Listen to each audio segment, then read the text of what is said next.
Hey, what's going on, guys? Dylan from the Bottom Line View, and today I wanted to talk about the first part of the new documentary series that is coming out for ESPN. The part one just came out tonight. It was called OJ Made in America. It's a five-part ESPN 30 for 30 series. If you don't know what 30 for 30 is, they're fantastic. I own the first 30 of them. They're some of the best sports documentaries ever produced. I have 20 more of them recorded on my TV because it's hard to, Netflix and whatnot, you can save those, but whatever.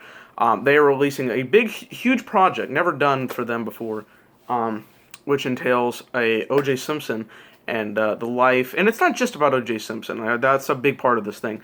It's not just about O.J. Simpson. It's about racial tension. It's about prejudice and what is going on in the times of O.J. Simpson. And a lot is talked about in this time period. In this part, we go from the start of birth, but mostly the start of his college career up until the end of his football career and the start of his Hollywood career. There's a lot of stuff that goes on in this part one. We still have 8 more hours to go.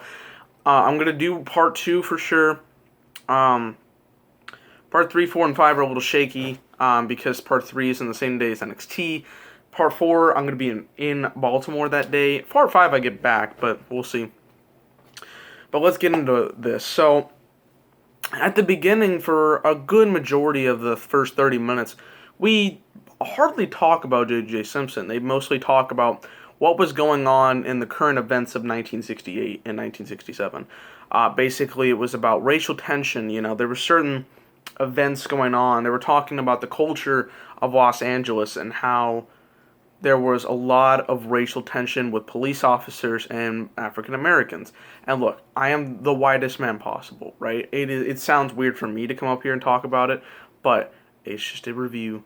Just I'm not gonna put any of my 2 cents in it. I'm just giving you a review.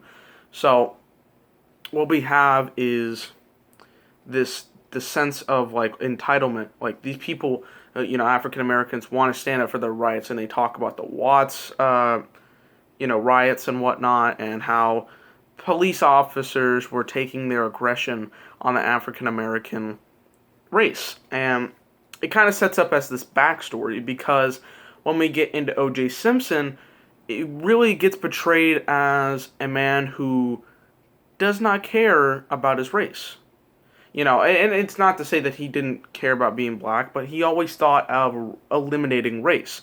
When stuff like when the two guys at the Olympics in 1968 Olympics, they raised their arm for black power and then they were escorted out and all that stuff.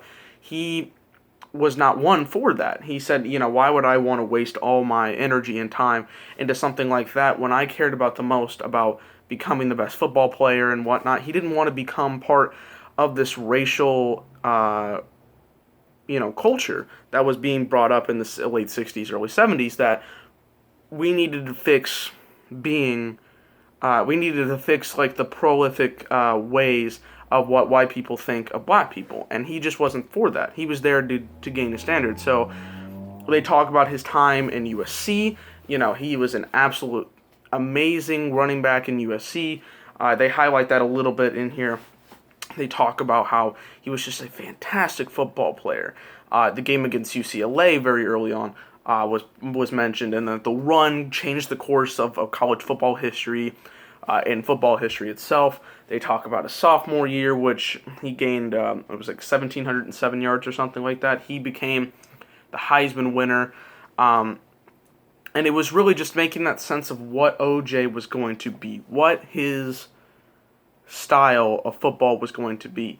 But at the same time, they come back. It's like at one point we're going to talk about football, and another point we're going to talk about culture and other stuff like that. And I like that. That's what I really, really do enjoy about this special, is that even though this 5-part, 10-hour series, if you include commercials, but about 7.5 hours, if you include all that stuff in this documentary, OJ is a big figure of it, but they talk a lot more about social injustice and stuff like that. And it's very interesting for me, as somebody that's coming from this generation, or the past generation, I guess, hearing all this stuff, learning new information, it's very interesting to launch. So we get a lot of that, the talk from people that he knew, his childhood friends, and a lot of that good stuff here. Then we get into his NFL career. They were talking about how in the first 3 years, he was really looking like he was going to be a bust. The coach that they had, it was like Joe Roush, I think. I think that's what his name was. He was just not the right coach. He wasn't a running back coach. He was wanting him to be more of a receiver. And then the new head coach came in and made him a prolific running back. He ran for 2,003 yards in 1973. When he came in, it was all talk of the town. But the thing about him at that time was that he wasn't selfish. He was always there for like bringing in the team after he got the 2,000 yards. He would bring in the whole team in this like very crammed room and like talk about the winnings and everything. And it was like bringing him up in that sense, talking about him and how how generous of a person was. How talking about the style when he was a running back, talking about the person before fame. I mean, like he did have fame, but in 1973, he was gaining back the notoriety he had in the early 60s, and late 60s. And they talk about when in his time in USC, they were talking about how he was a predominant black male that was so so powerful in a community where it was a bunch of white people. Like he was that African American to transcend in USC, and that was something they were talking about a lot.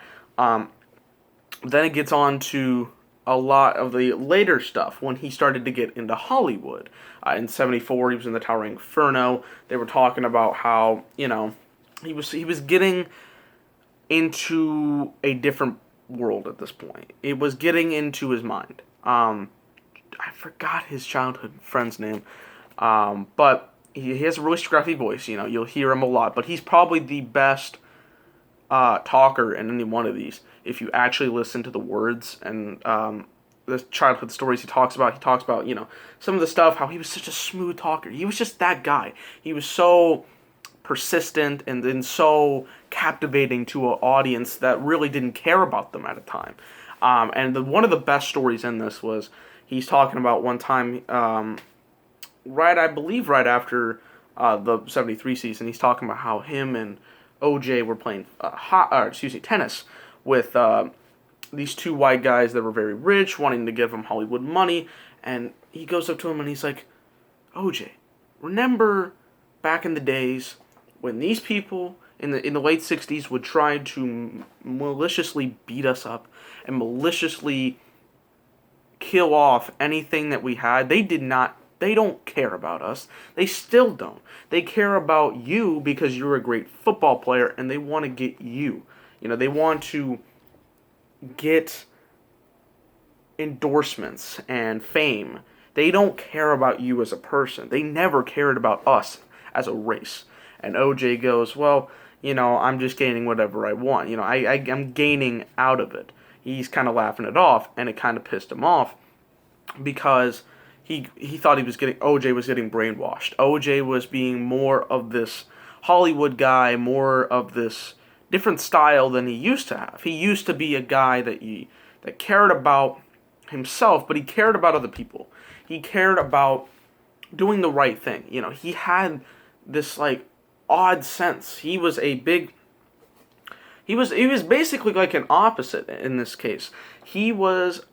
White people were a fan of what he was doing. They didn't think of him as a race, but black people were not happy with the fact that he was not standing up for black rights, and that other people like Muhammad Ali and others like that were standing up for our rights when you weren't.